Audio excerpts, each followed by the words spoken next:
All right, we're here at Studio One in Sunset Sound with Paul Camerata, who is the owner of Sunset Sound. We wanted to hear some stories, and luckily enough, he was nice enough to sit down for 10 minutes with us and kind of run through some of my amazing questions of this just historical facility that's done pretty much everything in music. Would you agree? Well, thank you, Drew. It's been a long haul here. Yeah, like 6 decades. 62 years is what I counted. Yeah, about 60 to 62 or one. Long time. And that's what I want to start with. 1958, the place is built. You can't talk about Sunset Sound without mentioning your father, Tutti Camerata.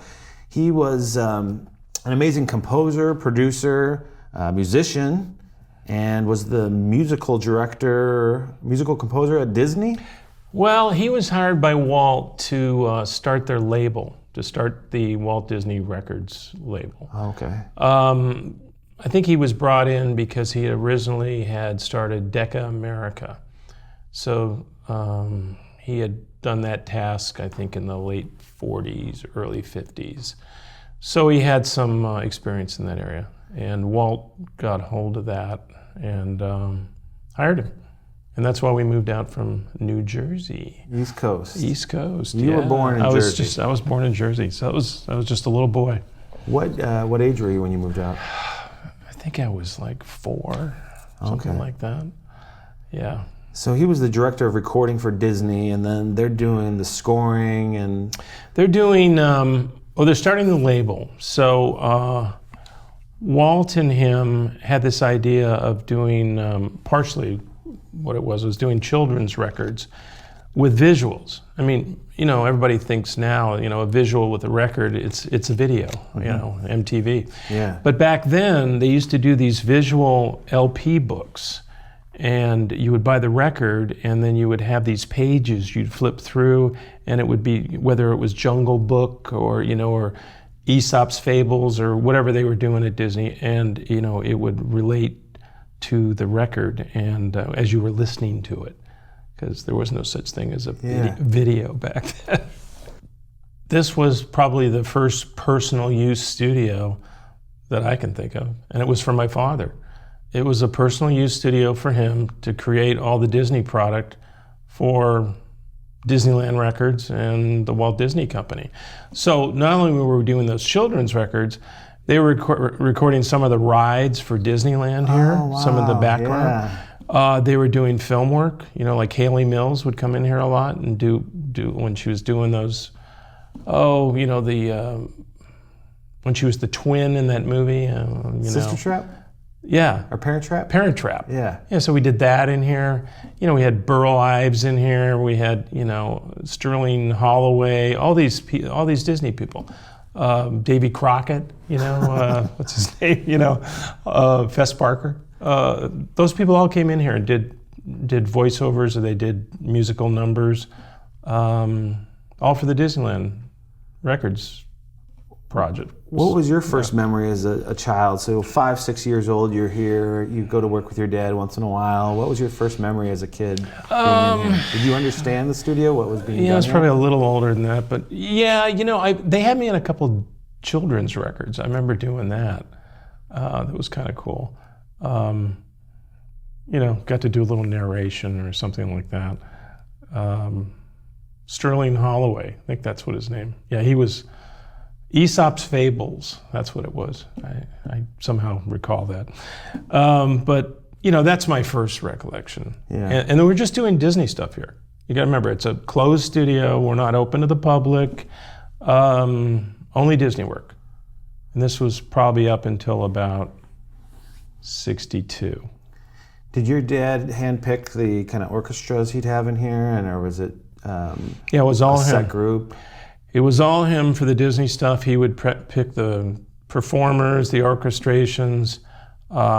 He used to go to Europe a lot, mainly England, to do recordings of symphonic recordings of big orchestras. Yeah. Because he knew the orchestras over there. They were excellent. The venues were incredible. And also, I think, budgetarily wise, it was much more affordable to go there and do that. Because he used to take me with him once in a while when he would do that. And he'd go to Abbey Road, to places like that. Wow. Yeah. What was he like? What was he like? He was an extremely nice man. I mean, he. As you are. Thank you. No, he was a musician's musician. I mean, he could relate to everybody from a musical standpoint. He produced so many people and came across so many people's lives over his career. I mean, he worked with Frank Sinatra. He worked with, I think he discovered Vic Damone.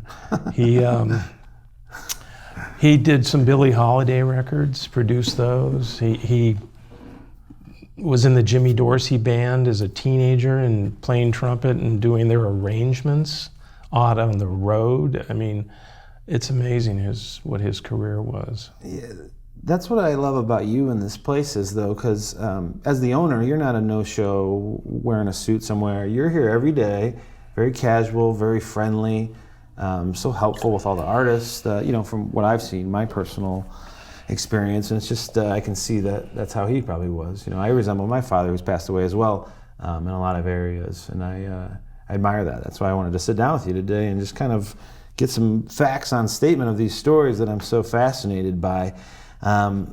So late 50s, this starts. We have just the Studio One at that time. Just the Studio One, just this one room.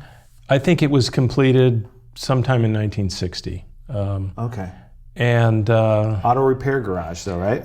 Originally it was an auto repair garage. When we got it, it wasn't. It was kind of an animation studio or something. Really? This room, I remember this room was a screening room, and they had a screen there and a projector here, and they actually had a wall running through it with a corridor here. I can vaguely remember that. But and then up front, where Studio 2 is, that was a photography studio, and they used to shoot in there. Wow. And there was a door up there, obviously, that would go right out to the street. Oh yeah, the entrance was like on the street. Okay. Which I can't imagine these days. But when did the transition come into popular music then? Who was a big act that came in? I mean, obviously we have the Doors, Zeppelin, in the mid-60s, Beach Boys, but who was the first group that kind of came in and used it for popular music at that time? Yeah, the way my father told it to me was the first major client, consistent client that kept coming in was Herb Alpert. So he came in first, and he had A&M Records, but he didn't. A&M's Records, as it is now, or didn't exist. It wasn't on La Brea over there. Okay. That wasn't there. So he didn't have a studio. So he came in here and he did all his people that were on the label back then. So it was like Chris Montez, Brazil, 66, did that. Can't remember if he did the Tijuana Brass records. I don't think they did those here. I remember those. Yeah, but maybe some of them. So he did a lot of that work here for a couple of years. He was a steady client. And in fact, I remember my dad saying he was such a steady client that he couldn't get in here. He had to work around him. And then the way he told it to me was that Herb came to him and said, "You have a great studio, I want to buy it." And my dad was like, "Well, if I sell it to you and you buy it, what am I going to do?" Yeah. So he, that's when the Charlie Chaplin studios, they were up for sale, and he went down and bought that and created the A&M complex down there. What street is that on? It's on La Brea, and it's just south of Sunset Boulevard, about a block and a half. It's only a few blocks from here. Yeah. But that's Hanson now. Hanson Recording. Hanson was a German TV company, I guess. The Muppets. Yeah. But they bought it from Herb, and I don't know. Probably been a long time, 15, 20 years. What was the first rock group that you came in that was like kind of heavy, maybe pre-Doors? Was it the Doors? Pre-Doors. Buffalo Springfield? Buffalo Springfield was kind of folk, I guess. Yeah, and that was a little later than the Doors. Okay. The Doors, from my recollection, they came in the fall of '66. At least that's what our records say. So I think it was October, November 1966. That was their first record. I'd have to look at the discography we have, but you know, there were bands in here before that. I mean, rock and roll bands. But the first big band, rock and roll band, was the Doors. And then when the Doors come in and they're just the biggest thing in the world all of a sudden, that first album, other bands want to come and record where the Doors recorded, obviously, the same as... You know, that was part of it. Back in those days, there was two things that drew clients to a studio. One was a successful studio that produced sounds and records that people could relate to, and they really wanted to, you know, emulate in their music. And then the other thing was the engineer was a big draw. Oh. Because you had a staff engineer that was on, you know, that only worked at Sunset Sound. It's totally different now, you know. There is no such thing as really a staff engineer. So back then, you had a staff engineer, and people came there to work with him because he was a genius. And luckily, we had some great staff engineers. Bruce Botnick. That's who I'm talking about. So Bruce Botnick was one of our staff engineers, and he did all the Doors records. But he also did a lot of the electro. We were getting a lot of the electro acts because of the Doors. So they didn't have a studio. They didn't have a studio at the time. So they were funneling all these projects through us. So that was part of it. And then Bruce did he do Joni Mitchell's album, which was David Crosby produced here? I think he was the engineer on that too. You know, that I don't know. That first record of Joni Mitchell's, I think maybe that was Jimmy Messina too. Okay, yeah, we were just because Jimmy was a staff engineer too, before he left and joined Buffalo Springfield. And that's how he did all the Crosby, Buffalo Springfield, Stephen Stills projects, all those kind of guys. He did a lot of those. He did do some Doors work. He did work on them. Yeah, we should talk to him. Because he has a better memory of that than I do. When did you start coming into the studio to kind of work, or were you 10 years old, 14? You know, I used to come in the summers and work here when I was really young, teenager. Where'd you go to high school at? North Hollywood High. Okay. Yeah, Husky. But no, I came in when I was probably 13, something like that. Started coming in and, you know, kind of sweeping up and doing the runner job. 13, 14. That had to be pretty amazing, though. Go back to high school and tell your friends, hey, the Doors are in my dad's studio today. And oh, yeah. But, you know, not that my father would let me in on one of those sessions. Oh, yeah.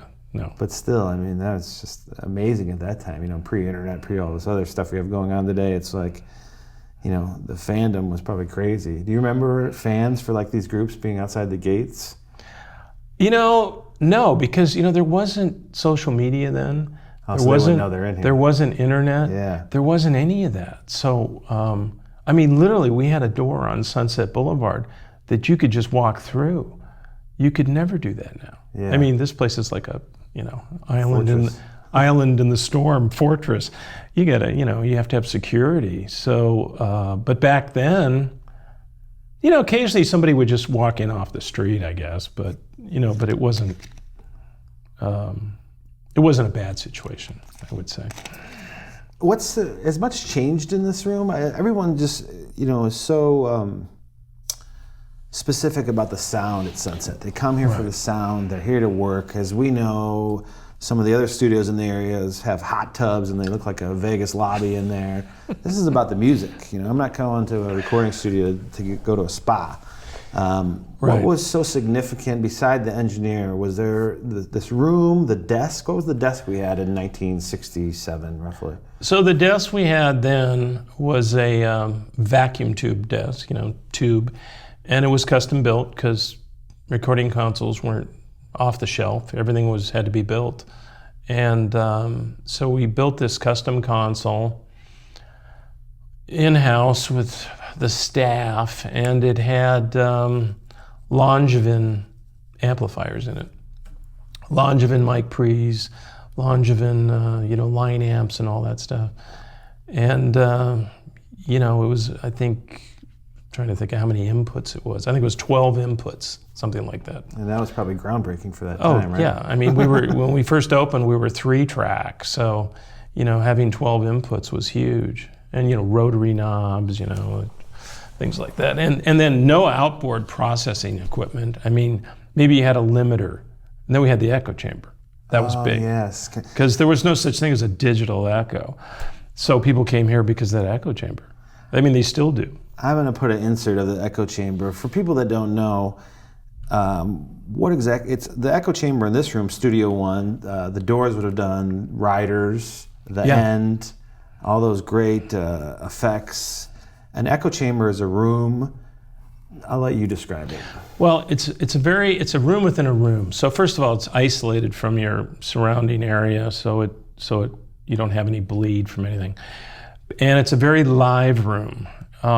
So basically, that echo chamber, it's made out of drywall or plaster. It's actually made out of plaster. It has very thick, heavy plaster in it over drywall, and then it epoxy coated. So it has layers, and I don't even know if you can get this stuff anymore. Serious, I remember the guys doing it and like passing out in there because of the fumes. But the walls are almost like rock hard, and in that room you have a large playback speaker, which is an Altec voice of the theater speaker, huge, like the kind they had in the movie theaters back in the day behind the screens. And then we used RCA ribbon mics in there, multiples placed, so you could get different transitioning sound waves off the walls. And I remember we had to play around with the placement of the mic and the speaker. And it's not a square box. In other words, it's kind of a slanted ceiling and the walls, and it's kind of like what's in here. There's no two surfaces that are parallel to one another. So we got really lucky with that echo chamber. The guy who helped us build it was a genius. Who helped us build the console too. Where was that first kind of designed at, echo chambers? Have they been used for a long time? For different purposes, obviously?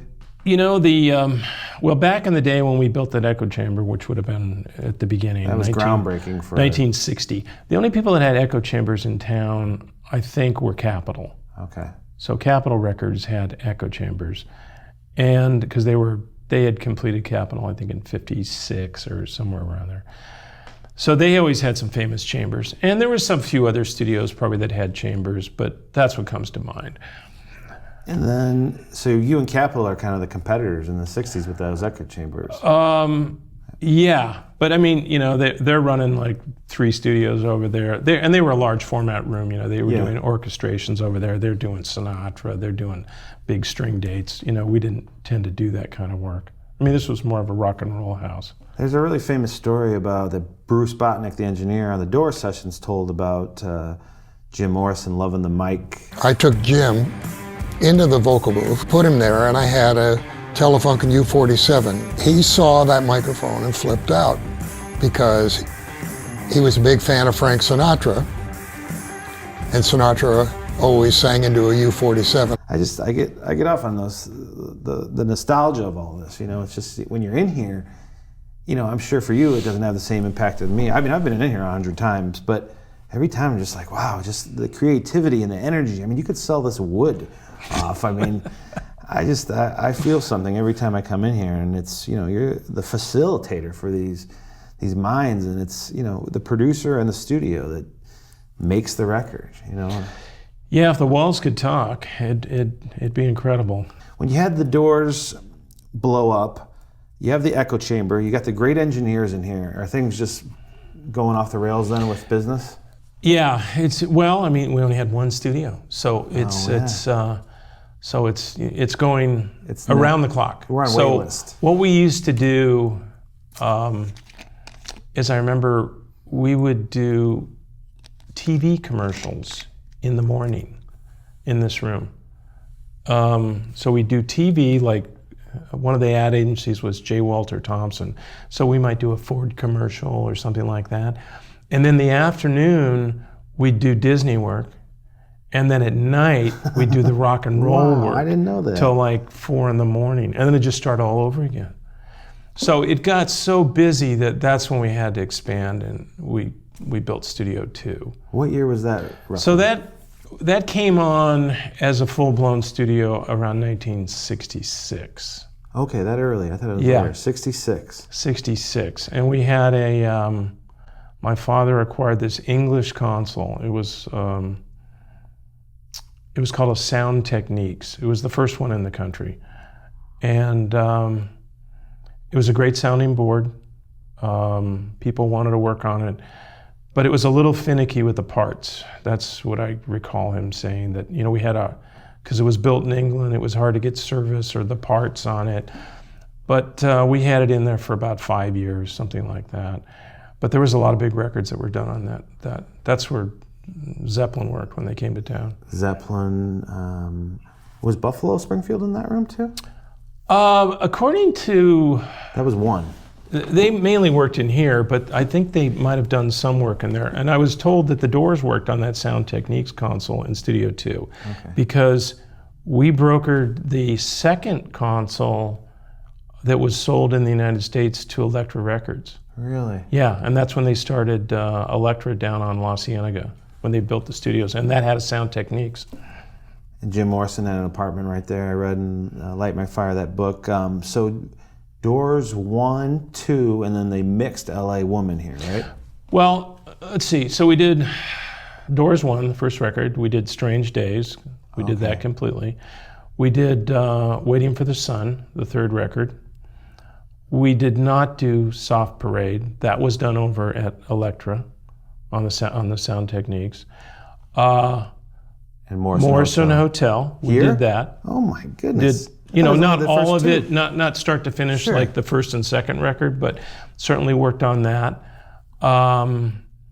We did American Prayer here. That's the the spoken. Ray Manzarek did the. The spoken word by Morrison. And then on L.A. Woman, they track that in their offices. But according to what I was told from Bruce, that we did do some of the mixing in here. Was and we do have the gold records. So. Yeah. I thought it was just the first and second album. I had no idea it went to those lengths. Yeah. When Oliver Stone did the Doors film, did they come shoot some stuff here? Yeah, they came and scouted it for shooting the motion picture in the control room in the studio, but it was just too tight. Yeah. So they decided to do it on set. They recreated that. Sure. But it is a kind of a good recreation of sort of what Sunset Sound looked like. I've never asked you this, but do you know how to work a whole board and engineer and do everything that... I was never an engineer. I mean, yeah, I played around with it, but my father really didn't want me to go in that direction, because he saw the toll it took on people, both on their lives, their relationships, because the hours. I mean, back then there was no regard for how many hours you worked. People were coming in at 10 in the morning and leaving at 10 in the morning the next morning. Wow. And this was day in and day out, and it was killing any relationship they had with a wife or a girlfriend. And then, you got to, let's face it, the 60s, 70s, there was certainly a drug influence going on, so that took its toll. Did you have to have security here at any point in the 60 years? Yes, we did. Back then? Yeah, so when we eventually changed the entrance to the rear parking lot, we had a security guard at night that was always there, just to keep, to check people in, log them in, like, who are you? Are you on the list? Because people felt more secure that way. We just had to do it. It probably started in the 70s, early 70s, something like that. What's so fascinating about all of this, besides all of the music, is it's just you and your dad in this one studio for 62 years. There's never been some corporate giant that's came in and you still have 10% of ownership. It's just you and your dad. It's a lovely story, and it's just... that and some really great personnel. Oh, yeah. That I will say. If it wasn't for the personnel over the years, we couldn't have survived. We had some great managers, some great engineers, assistants, runners. engineering people in the technical shop. That's why we do the Staff Appreciation Wednesday now, highlighting engineers and producers here.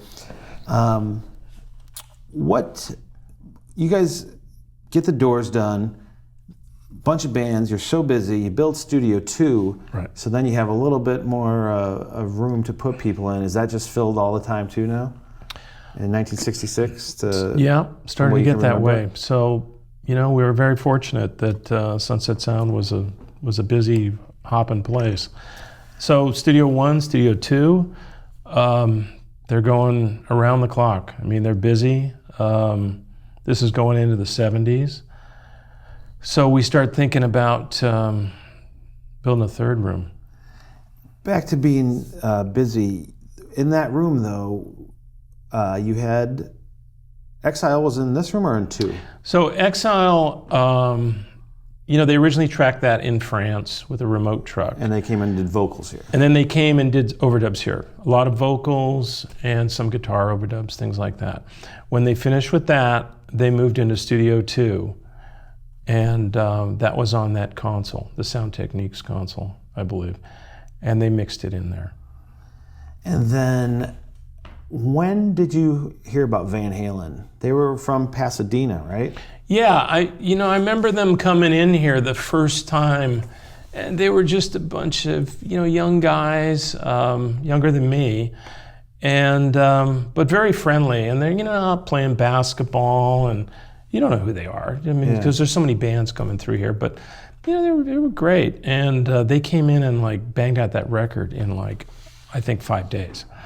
Yeah. The first one. The first one. Yeah. And that was Ted Templeman? Ted Templeman with Don Landy. Those guys were like a team, and they produced a lot of people. Legendary producer, engineer. Yeah. Mm-hmm. Another great thing about here is there's studios around town that have done incredible albums. But the thing about here, the incredible albums that were done by artists, they come back and do a second one and a third one. How many albums did Van Halen do here, track here? They did the first 5 records. So incredible. And they probably would have done more, but they broke up. Eddie, no, they didn't break up, they just changed. They just got... Oh yeah, touche. Yeah. But Eddie had been talking to me about building a studio on his house in Coldwater. 5150. 5150. So I saw the writing on the wall with that. So anyway, he hired a lot of the same people that we used. Yeah. The same carpenters. He asked me for a recommendation on a recording console. He kind of wanted an API-based console. So I think he ended up going with Brent Averill. Brent got him a console, or built him a console, or modified a console, I don't remember. Anyway, so I remember he had me up at the house to show me that he was very proud of the studio. And it was kind of raw, but it had just been finished. And they did quite a job on it. It was a nice facility, and he still has it. So yeah. After that, they did all the records up there. What was the last album that kind of split them apart? What was the name of that one? The fifth Diver one? Down. Diver Down. Diver Down. That was the last record they did here. I think that's when they were starting to unravel a little bit.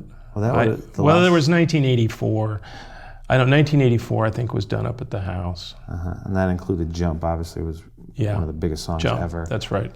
Did Ted Templeman not work with the other group then? No. Well, they kind of went back and forth. I remember for a while, they had a little falling out, then they went back. But then I think when Sammy came on board, they started to self-produce. Yeah. I don't think Ted did those records. Didn't do them here. With that much experience, you probably can at that point too. You know what you want, and I'm sure they maybe had guest producers come in to contribute and stuff. But incredible, yeah. When I was talking to you earlier, I thought it was just the first 2 albums of Van Halen, but all 5. Yeah, incredible. Real quick, I just want to touch down on Zeppelin. They had done Led Zeppelin 2 and then 4 here as well, right? Yeah, so Zeppelin, used to come into town for extended stays. They'd play at the Forum. I was fortunate enough to see them at the Forum most of the times they played. And when they came into town, luckily, for some reason, they came to record here. You know, they would always record on the road because they were touring so much. So, you know, they'd bring their tapes in and, you know, cut a song or tinker with it or whatever. But so Led Zepp 2, they came in, and Whole Lot of Love. I think that was done in 2. That's what I'm sure was done in 2. And then for 4, they were in town for an extended stay, and they did a lot of work in Studio 2 on the Led Zeppelin 4 record, and that was Andy Johns. Andy Johns was Glenn Johns' brother, and he did that work in Studio 2. And they cut a lot of tunes in there from 4 and mixed them. Now on the Led Zepp 4 that we all know that got released, I think the only tune on there was When the Levee Breaks. That was our mix from that room. But there was a whole array of other songs. Mm-hmm. So about 5 years ago, when they released a repackaged Led Zeppelin 4 disc, they had a second disc called the Sunset Sound Sessions. That Stairway. So that was the original mix on Stairway to Heaven. And the way I remember and what I was told was they were having all kinds of people come down to the studio to listen to that song, and they were playing it for them and blowing them away. You know, disc jockeys on the radio, people like George Harrison. I mean, you know, all kinds of people they were having come down and listen.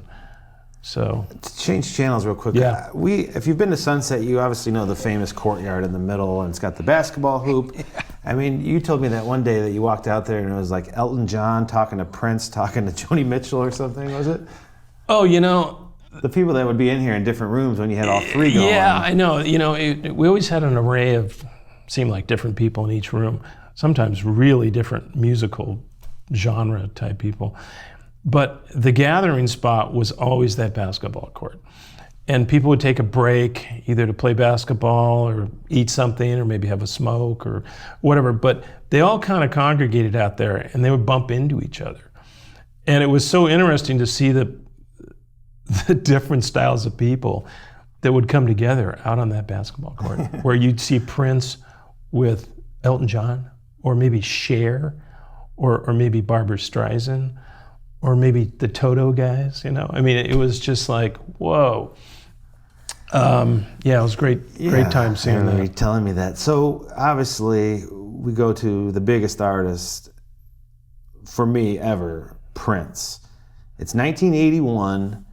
Did you build Studio 3 for him? Or? Oh, no. Studio 3 was built. Studio 3 was built. This is why we're doing this, because I don't know, and we're going to get it. Yeah, that's fine. Story straight. No, Studio 3 had been built since like 1976, 77. Okay, it was that early. And then... just because we have the business. So we need more room. Well, originally when we built it, it was just a mixing room with a small overdub room. Oh, really? Yeah. And then we had such demand for additional tracking that we punched into the building next to us, which is where Audio Rents was. It was a company that we kind of co-owned. And it was your rental house, right? Yeah, it was our rental company. So we moved them out and we, you know, went on this big project of turning that space into the studio, which took a long time. But we got it completed, and that was probably done around 78. So in 1978, we had 3 tracking rooms here with literally almost the same 3 consoles in each room. You know, API-based custom boards. And I tell you, this place was just on fire. We were doing 6 sessions a day, which is unheard of. We'd do the morning sessions that would go from 12 to 6, and then we'd do a switchover for the night sessions between 6 and 7, remove all the instruments, the gear, reset up the tape machines, the mics, everything within an hour, and then get the session ready for the night session. And, you know, we had 6 different assistant engineers. We had, you know, it was crazy. 5 runners, numerous producers. Runners. Everywhere. I mean, it was just, everybody was tearing their hair out to do these switchovers every day of the week, Monday through Friday. I mean, I don't even think there was lockouts back then. It was just like a day session, the night session. And so anyway, Studio 3 came online back then, and Prince found his way here in like 1981, and I really don't know how. It's probably word of mouth. It's probably word of mouth, because he was a self-producer, but he obviously heard something, or somebody told him maybe you should try Sunset Sound, and he immediately fell in love with Studio 3. We gotta dive into this. What's the first memory you have of even being contacted by one of his people or him, or how did you get? Well, technically it wouldn't be me being contacted. It would be our booking person at the time. And I think he was handled by Cavallo Ruffalo and Fernoli, and they probably booked the session. And did it just start off as one session for a week or something? Yeah, it started off, and then it just snowballed. 10 years. Yeah, like nine plus years, where he was here about 9 months out of the year in that room. Christmas Day. Oh yeah, he would work Christmas Day. He would work New Year's. It was crazy. Some of the days he would work. He was a Jehovah's Witness as well, so obviously that made no difference to be on Christmas. But so would he have a security guard with him, or an assistant, or was he just sitting here by himself? And you walk outside and Prince is sipping on a Coke? I think he felt. Well, he was kind of a shy guy, Very introvert. But he did hook up with quite a number of people out on the basketball court, and actually end up working with them. I think he hooked up with Sheena Easton out there, and they did some records together, like Sugar Walls and stuff like that. But there were other people too. But no, he didn't really have any bodyguards. I think he had a driver sometimes. But we were a secure facility. Sure. Well, nobody knew he was here, obviously, like you said before. So he'd just come down at 10 in the morning and work, or just all different hours. 10 or 12. He'd come down, late morning, 12, work till the wee hours. Bring session musicians in, different stuff every day. He played a lot of the stuff himself. Oh, yeah, that's right. He would play the drums, he would play the guitar, he'd do the vocals. He'd do the vocals in the control room. It was kind of interesting. He'd kick everybody out a lot of times and just do it himself. So he'd work the board and the tape machines. I mean, he was pretty proficient. Yeah, he was. Just from piano, bass, drums, guitar. Yeah. I mean, there was nothing he didn't master. But he had his band, the Revolution, with the girls, Wendy and Lisa, David Z. The Time, he was connected with Morris Day. They did their records here.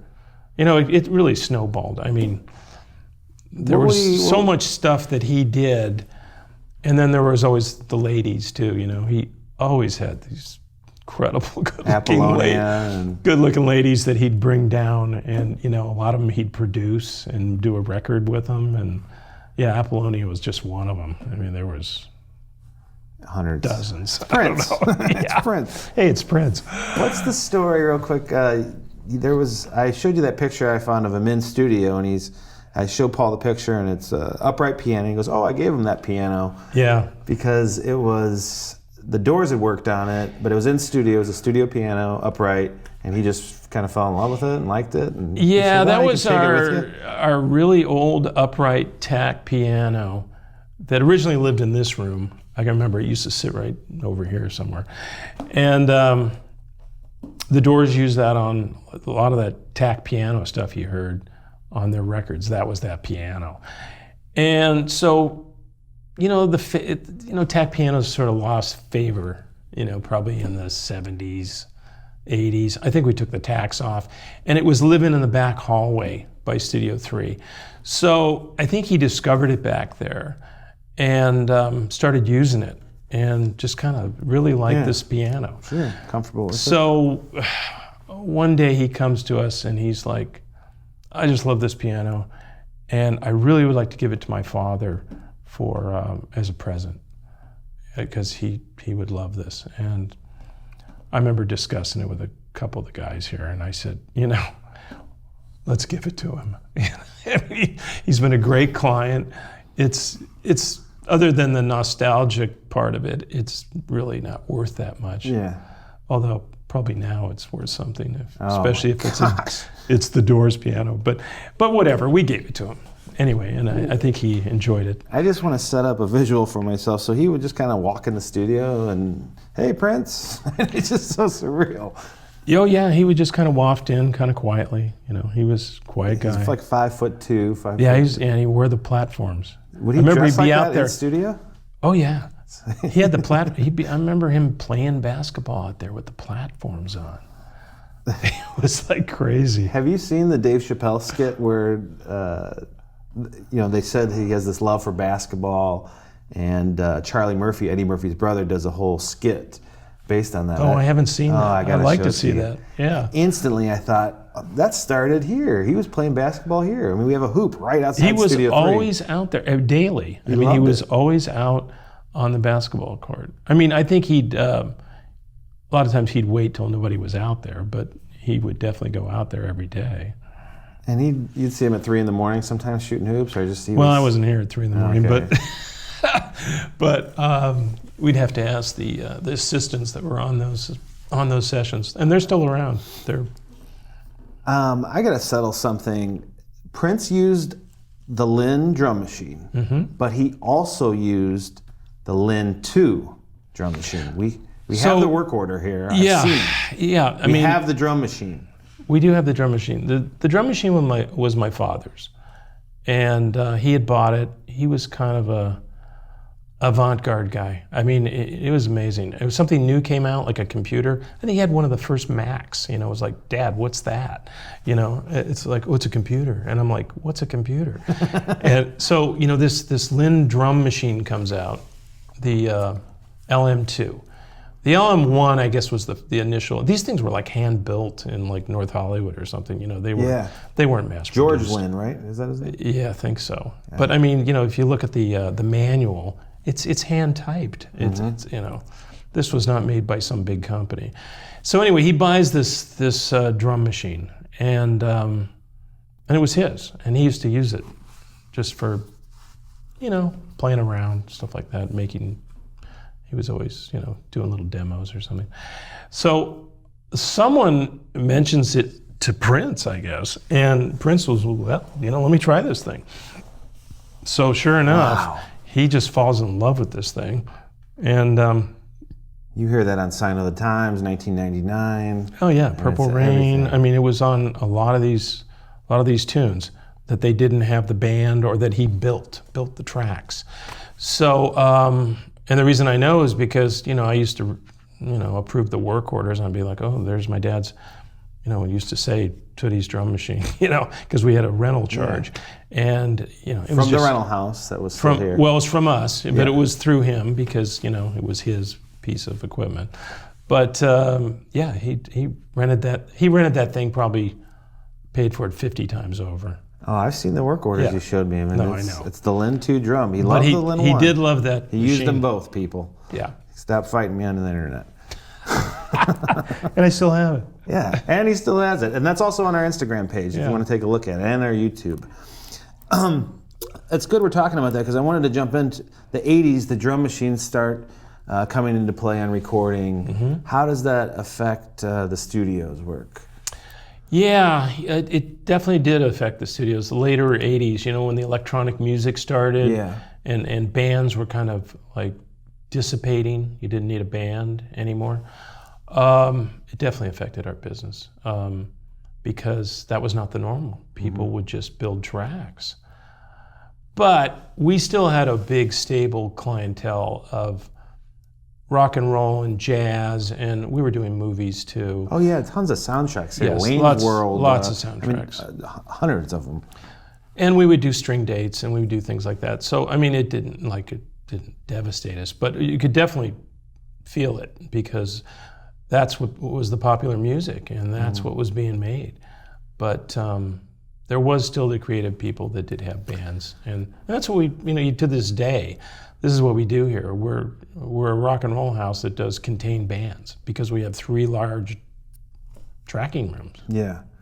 The digital, kind of when the computers came into play, what was that, like late 80s, early 90s as well? When was the first you mean time? when digital recording started? Yes. 90s, late 90s. Oh, was that late? Yeah, I think it was like 90s? 90. Well, that's a good question. Probably 90 sometime.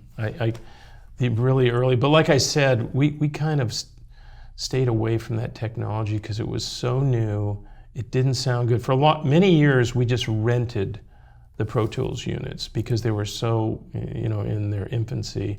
Yeah. And they just didn't sound good. Could have been a fad too that was kind of. Well, we maybe a weren't few years. sure, Exactly. and then some people were like, nah, I want to do tape, when it started out, it was kind of a fad, and, it was only a certain amount of our clientele were using that kind of device. And but then it became, standard. Huge. Huge. And also to mention the 80s, the Bee Gees. Who record of the year was for the group we were just talking about? One of the years was Living on the Fault Line with the Doobie Brothers. The Doobie Brothers, yes. Yeah. But I mean, another favorite of mine that was #1, and they got the Grammy, was Toto 4. And remember, we worked on that for a very long time. That was a great record. I mean, Africa, Rosanna, those were done in here. In 1? No, in Studio 2. Oh, in 2. Yeah, mostly in 2. Some in 3, but mostly 2. Another great soundtrack. You guys did the Rocky soundtrack. Yeah. There's... It's the biggest. It's the greatest. A lot of film stuff. Yeah. The 90s, music changes. It's kind of the end of the disco, end of the hair bands, which were obviously made famous here in the Sunset Strip.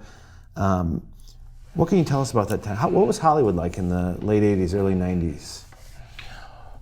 Well, 80s, was probably a different time completely from the 90s. It was a party scene. The 80s, going to the Rainbow and the Roxy and the whiskey, I don't know if that was as popular. Not for me, but Motley Crue and those kind of they had the hair band guys, The Starwood was the premier. The Starwood, place. that was another place. It wasn't a huge clubber. I just went to a few of those places, certainly, but I think the '90s were way different, though. Sure. By then, I think the whole genre changed for the Sunset Strip and music. And then the 2000s start, and we have Napster just kind of take over the world. How did that affect the streaming? How did that affect a recording studio? Well, quite a bit. So 2 things really affected the recording studio starting in the 2000s. One is technology with the way you could record. So, in days or years prior, you basically had to go to a recording studio to record, or some sort of facility, because you had to record on tape, and you needed that tape machine, and that was the only way to do it. Yeah. But with the advent of technology changing to digital, now you could record on a computer. So that opened up a whole nother area that, for a lot of fledgling bands that could record at home on their laptop. And just buy a program or get a little Pro Tools set up. And they did. And a lot of great records were made that way. But again, it goes back to, if you have a contained band and you need isolation and you need the sound of a room, then you still sort of need a recording studio, at least for basic things like drums or certain overdubs. Also, the experience, doing it the way that the legends did it, the sound in this room. Well, I think it boils down to budget. And of course. This is the problem. When Napster came in, and then people started sharing files, and music became free, and people didn't have to buy it, this really impacted the record companies. And I think it caught them off guard. And they thought they were finished. Well, I think they tried to ignore it for way too long, thinking it was going to go away, and it didn't. And then when their CD sales basically tanked, then they realized they were in trouble. And then they just pulled back. And unless it was an established artist that they knew could sell product, they weren't willing to take a lot of risks and put money out to record new bands. Or they would say, here's a small amount of money, why don't you record it in your living room or something like that. So definitely there was an impact due to technology in Napster. And the big $200,000, $300,000, $500,000 budgets that the top bands would come in with, I mean, those days are completely That evaporated. real quick. That evaporated by then. Yeah. So we get to 2010, still just doing the biggest bands in the world, Kings of Leon, like I said, Elliot Smith. Mm-hmm. Do you have any memories of Elliot Smith? I do. He was kind of a quirky guy. Nice guy. Met him out here in the lounge, in the studio, or actually in the main lounge. And he had worked here, and he had worked over at Sound Factory, our sister facility at the time. And I knew the producer, and he introduced me, and you could tell he was an extremely creative guy, but maybe something troubling there. Yeah. Sure. Yeah. I do want to talk about the Sound Factory. We had the 3 rooms built, and then you needed even additional space, so you noticed that Sound Factory was up for sale because 1981 you purchased it. Yeah, 1981. So we were running full steam here at Sunset Sound, but we were noticing that people, for certain aspects of their project, maybe couldn't afford to come here for the complete project anymore because it was expensive. You know, it was like, well, we just need to do a guitar overdub, or we just need to do a quick little vocal, and so they were going to smaller facilities and or maybe personal use home studios. There was a few then. So Sound Factory, I'd known about Sound Factory for years because some great product had come out of there. Dave Hassinger, who started the facility, there were some great engineers that came out of there that he trained, and it did a wealth of records over there. Was it called Sound Factory before? It was called The Sound Factory, okay, Inc. And they'd done all the a lot of the Linda Ronstadt records over there. They had done Warren Zevon. They had some Jackson Browne records, endless stuff. So Dave had sold the place, I don't know, in the late 70s to, I think, a couple of brothers or 2 guys. I don't know.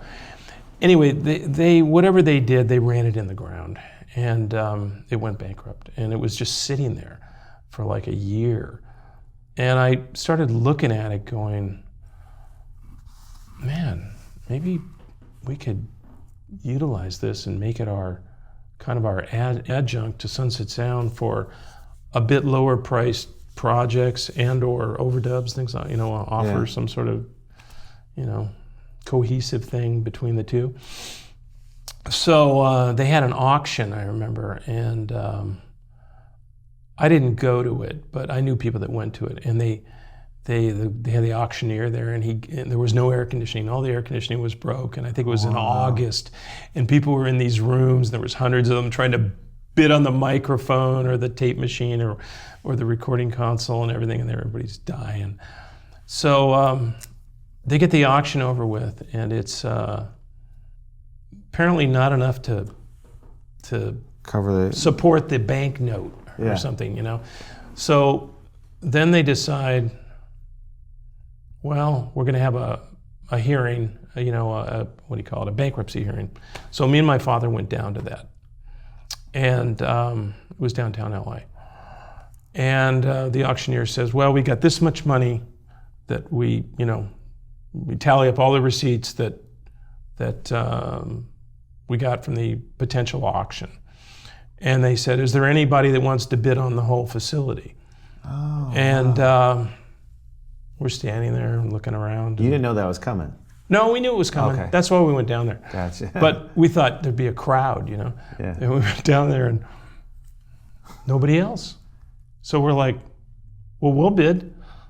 And they're like, okay, well, what do you bid? And we knew what the auction had brought in. Oh, genius. So we bid a little bit more than the auction. And I think the creditors, they got together with the judge and stuff, and they come back to us and they said, that's not enough.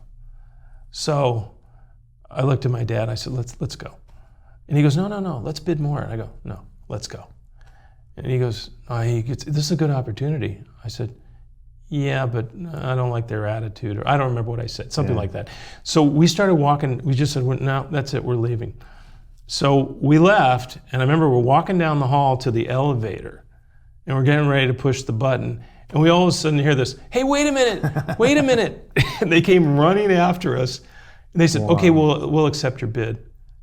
Genius play on your part. And that's how we got it. It was the craziest thing. And then I was like, all of a sudden I was like, oh, what did I do? But because the place needed a lot of work. Sure. But it was a great experience. I had a great time at Sound Factory. What desks were in there? They were both API desks. Oh, okay. So, and like there were Studio A and Studio B, and the Studio B desk was relatively brand new. It was only about a year or two old. It was one of the last ones that API built as API, that company, and before they went out of business for like the umpteenth time. But they had some great gear over there, great, incredible microphone selection, great outboard selection, and plus the real estate. I mean, it was a great facility. Right in the heart of Hollywood on Selma. Yeah. So you keep it called the Sound Factory, put the logo. We initially called it the Sunset Sound Factory. Oh, really? Yeah. So after we got it up and running, and so for many years we called it the Sunset Sound Factory. And then, that was a little bit of a mouthful. So probably in the 90s, I changed it to just Sound Factory with our logo and everything. And then a young producer who started here at Sunset Sound decided to move over there, and his name was Mark Ronson. Mark Ronson, that was much later on, but yeah, Mark did some work here, and he was looking for his own place. Home. He was looking for his own place, and he had sort of talked to us about that, and I was like, no, that's not going to work for Sunset Sound. I don't think you can afford it, or it's just too much for you, and we kind of need the rooms. And I was in the process then of selling Sound Factory. I had been leasing it for years to different producers or clients, and both clients had moved out, and I was trying to release it. And this group came in and said, well, we want to buy it, and they basically paid my price, so I ended up selling it to them. So then Ronson found out about it, and it worked out for them, because then they became, Ronson became their tenant. Yeah. Yeah, which he probably could have been my tenant if the timing would have been right, but. Have you ever had a problem like that in studio where someone's just, I mean, obviously that Van Halen picture where they got beer bottles all over the place. Oh, yeah. I think that was a little staged. Yeah. It is a bit much. Yeah. You've had to kick people out. You don't have to name names, but. I will say for the most part, people have been really respectful here, been extremely gracious and really good clientele. I will tell you a story that my father came home and told me that it was 1966, I think it was the first Doors record. So the Doors had completed recording that night, and they locked up, and they had left, and the studio was closed. And Jim went out and had a few Chardonnays. Did something. Well, I think it was more than a few Chardonnays. And he went out and got a little out there. And the way the story goes, because it's in that No One Gets Out Alive book. Yeah. But he went in the church across the street. Oh, wow. And he was kind of out there, and supposedly had some sort of epiphany, and came back to the studio and broke in. And this is like when they were doing Light My Fire, Yeah. And he got the fire, he broke in the studio, we were closed. He got the fire extinguisher and shot it all over this room. And luckily didn't do anything to the recording console. And I remember my dad telling me this story, and I said, well, what did you do, Dad? And he goes, the next day I got a call from Jack Holtzman, who was the owner of Elektra Records. And he says, I heard about what the Doors did. The Lizard King did. And it's like, studio. can I come down and talk to you? It's kind of like, oh, please don't sue us or something like that. Yeah. And he came down to meet with my dad, and I think he had the producer with him, Paul Rothschild. And he said, what can I do? Anything, what's it going to take? And my dad was like, hey, musicians will be musicians, don't worry about it. There wasn't that much damage. We cleaned it up. Let's just get back to business of making music. And they were kind of blown away, like that, he could have been completely different, like, sure. Flipped out on him, but he didn't. $100,000 lawsuit against them. But he didn't. And I'm sure he saw his share of that kind of behavior over the years on the road. So anyway, but that was probably the most legendary kind of mess up around here. Do you ever remember seeing Jim when you were? I mean, you would have been very young, but you don't remember. No, I knew they were here, and I had their records, and I used to bug my dad. I'm like, hey, can I come down on a Doors session? And I was like, no, you can't come down on a Doors session. And that goes with the story you told me. And when I started doing projects here, you said, we don't bother the artists at all, because your dad had told you that. That was one of the first lessons. What was that story, or the line again? So, when I started to work here on a regular basis, he kind of had his philosophies about how he felt the studio should be run, and what should be done with the clients. And he said that, first of all, the clients are in here to make their music, and they're creative people, and they shouldn't be bothered. And he says, I want to tell you a few things that you should never do. And he said, you should never burst into a session or go in unannounced unless they ask you to. So you never go in and, find out or ask them what they're doing unless they want you to. Yeah. And then the other thing was, he said, we don't take pictures of people.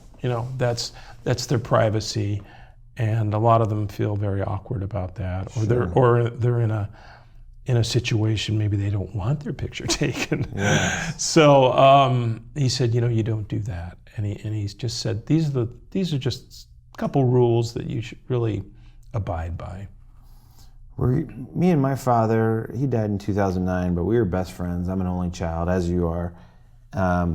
Did you guys do a lot of things together besides working in the studio? Were you best friends, always doing, trips or going to breakfast together, or was he always working here? No, he wasn't always working here. The studio became a life of its own probably in the mid-'60s. So it was a running business, and my father had people running it for him. Yeah, he would come here, but he was not here every day because he had his own work to do for Disney. And then he did classical records for London Records, so he was traveling to Europe a lot. Oh, wow, yeah. So,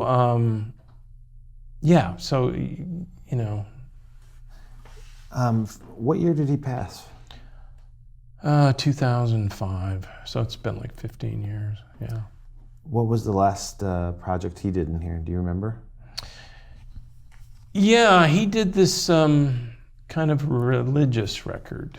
I think towards the end of his life, he was searching for, as a lot of people do, just the reality of life and what we're here for, and what it all means. Mm-hmm. And where are we going after? Yeah. So he had been involved with doing some religious type. I think the record was called "Let the Trumpets Be Triumphant," and it was kind of a big band thing. He went over to England and recorded it with this big orchestration with trumpets, but it was religious themed, kind of record.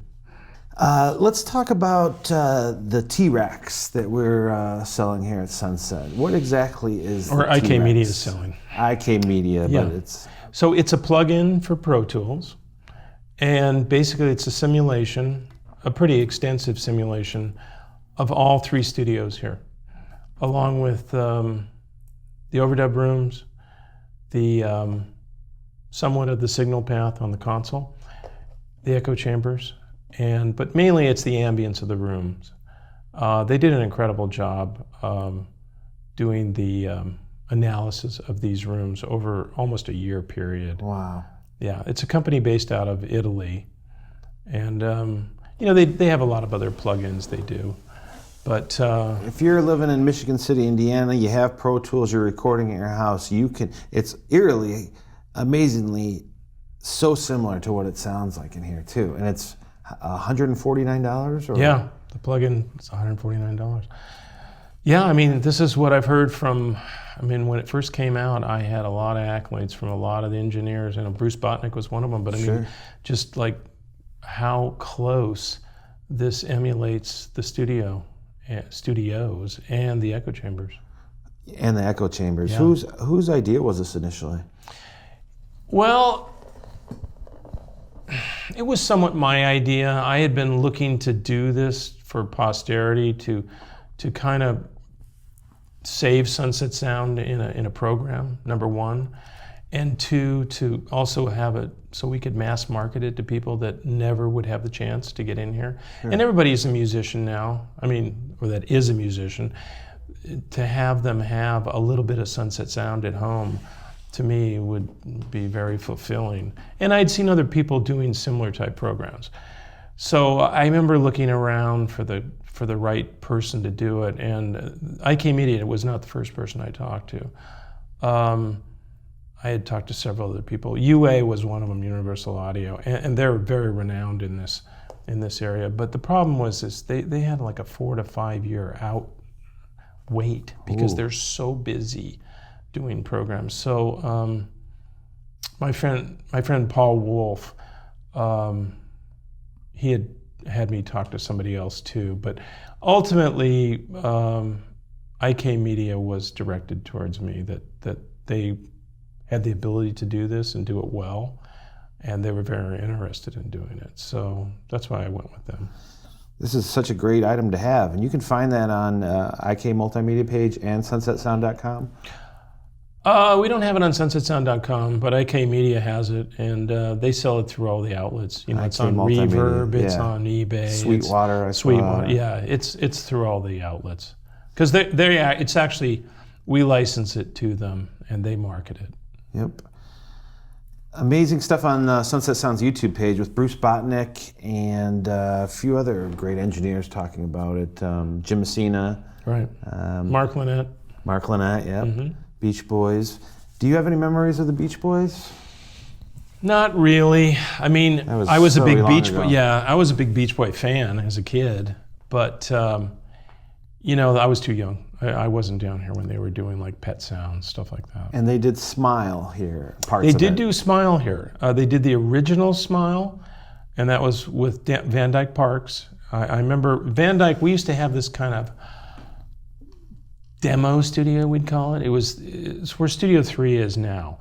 But there was that section of the building had like a demo studio, and then we had we called it the Disney room, where we did editing and Disney work. We had a mastering room over there too. But so Van Dyke, I remember, used to hole up, and I think my dad used to let him just go in there. But anyway, I know he was working with Brian on Smile back then. And if you've heard the completed concept of Smile, which has been released in a box set, yes. That album technologically just couldn't have been done back then, because he had these movements where he was flowing from one song into another and changing the melody and the time, and you just couldn't edit like that and do this back then. But with Pro Tools, evolving and coming to the ability to do that kind of processing, you could do it. So they revisited Smile, came here, and did a lot of the final recordings from the original tapes that they had cut here many, many, many decades prior, and finished that record, I think, in late 2000, the box set. So, and that was Van Dyke Parks too. I bought that for my father, actually, for a Father's Day gift. It was like a 50th anniversary tied in with all that. Yeah, it's pretty cool. Yeah, really cool. Any stories ever of Charles Manson being around here? No. Terry Melcher? No, but that was my birthday. That he. The Tate killings? Yeah. Wow. I remember I woke up in the morning, and I'm like, "Yeah, it's my birthday," and my mother's like, "Did you hear what happened on the news?" I'm like, "Well, yeah, it's my birthday." And she's like, "No, these people were slaughtered over at this house," and it's like, and I'm like, "What?" And that was some dark time. The L.A. and then the next day the LaBiancas, Yeah. It was like L.A. went on lockdown. It was like, oh no, there's a mass killer, loose. Well, his But affiliate... no, to answer your question, no, I don't know anything about Charlie Manson, and he never came here. Well, he was a musician, and he true. hung around recording sessions for the Beach Boys. I just didn't. I had to check. If he came in here, I'm unaware of it, and that's probably a good thing. Here's a great question. What's one of your favorite tracks that maybe you heard that you weren't a producer or engineer, obviously, on, but you heard in your car one day when you're riding, you knew it was cut here, and you're like, wow, I'm really proud that came out of Sunset. Or one of the amazing gold albums sitting on the wall out there. What's something that you really tickled your fancy? Well, I think I have a soft spot for the band Toto. I've always loved them. And those guys were like family here, like Jeff Beccaro and Steve Lukather. They were here every day on someone's session as studio musicians for years. But when they started to do that Toto 4 record, and I had heard some snippets of that, I was like, wow, this is going to be a huge record. And so I think when they completed that record, and I heard the final version of Africa, which is still big, or it's come back around. It's just in the Hangover films. I know, it's popular again. So yeah, that's probably one of my legendary tracks that I'm fond of. What was a memory that you had of here that will always stay with you? Maybe one with your dad, maybe one with a famous musician, maybe a successful financial time. I mean, is there too many to remember? There's a lot. I mean, the one that, the first memory of the rock and roll session, I probably mentioned that to you. But, here in Studio One, with coming down on my first rock and roll session, and was set up for my father. And it was Jimmy Messina. He was the engineer. And it was a Buffalo Springfield session. And I came in, and Stephen was there. And he had Dave Crosby with him. And they were very nice to me, especially David. And they played me some tracks. And it was just really special. I think I was like 13 or 14, something like that.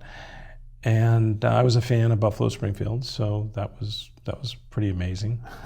And then they had the mystery lady with them, who was Joni Mitchell. She was in. I remember she was in the echo chamber almost the whole time I was in the control room, and she was playing guitar, and she wouldn't come out. And I remember trying to talk to her, and she was kind of like, leave me alone. Really? You're just a little kid.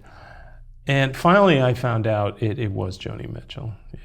Well, we have a famous picture. It's actually all over the internet of David Crosby kissing Joni. He produced her album "Song that to was a in Seagull." here. That's in here. Yeah, at the piano, right? Yeah, I'll that put was that in up. here. That might be the upright piano. I don't know. Or It is. It might be. It is an upright piano. That's the That's the piano. that's the same piano. Full circle. Yep. Unbelievable. Yeah. There's so much history here. I mean, we could just sit here and talk for 4 hours. I know you have some stuff to do. I really appreciate you getting some stories straight and,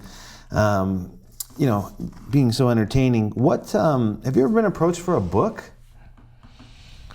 Well, no. I mean, I've been approached several times to try and do a story about Sunset Sound, like a documentary or kind of a theatrical story.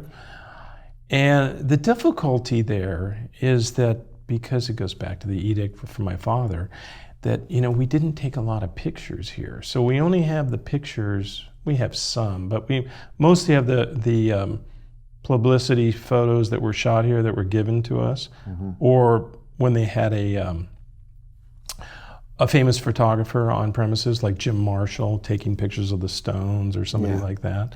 So we have that stuff, but we don't have a lot of our own pictures. And then, so we don't have a lot of material. And then when it comes to film, we have very little film. I mean, they shot Earth, Wind, and Fire up in Studio 2, I know, for the movie That's the Way of the World. They were working on that record, and they're actually in that movie. And it is Studio 2, but you know, there's just no film. So unfortunately, to do something entertaining could be a little difficult. If you're a photographer or a videographer back in those days, tag us on social media at Sunset Sound Recorders. We'd love to see that stuff. Again, it's so amazing. It's very, it all happened here. That's well, really a lot of it happened here. Thank you so much, Paul. I appreciate it. Okay, Drew. Thanks for having me. We have the merch store up at sunsetsound.com, which is only at sunsetsound.com. You can find the T-Rex plugin on pretty much everywhere. IK Multimedia, Sweetwater, like we mentioned. Also the new YouTube page, which this is going up on, and hope is entertaining. Thank you, everyone.